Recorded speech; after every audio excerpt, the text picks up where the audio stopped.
මේ තියෙන guys extra muse gimbal camera එක. මේක standard version එක.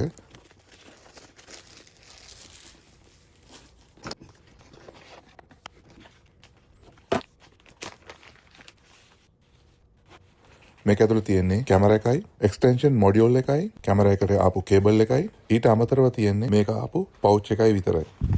හැබැයි මේ කැමරා එක මම පර්චේස් කරේ මගේ එදිනෙදා වීඩියෝ කටයුතු සඳහා.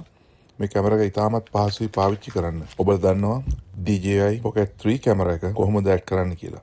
ඉතින් මේ කැමරා එක DJI Pocket 3 කැමරා එකට 99%ක්ම සමානයි. මේකේ performance පෙනුම හැමදේම 99%ක්ම DJI Pocket 3 කැමරා එකට සමානයි. හැබැයි ඒ විතරක් නෙමෙයි. වටිනාම දේ තමයි මේ කැමරාවේ වටිනාකම DJI Pocket 3 කැමරා එකට වඩා 30%කින් අඩුයි. ඒක තමයි ඉතාමත්ම වැදගත්ම දේ. ඉතින් මේකේ full unbox වීඩියෝ එක සහ review වීඩියෝ එක මම මගේ YouTube channel එකේ දානවා. ඔයාලා ගිහිල්ලා බලන්න. මගේ YouTube channel එකේ link එක මම දාලා තියෙනවා. මම ඔයාලගෙන් ඉල්ලා සිටිනවා මාව subscribe කරන්න කියලා. එතකොට ඔයාලට මම දාන වීඩියෝ එක ඕනෑම වෙලාවක බලා ගන්න පුළුවන් මගේ unboxing වීඩියෝස්. ගිහලා නම්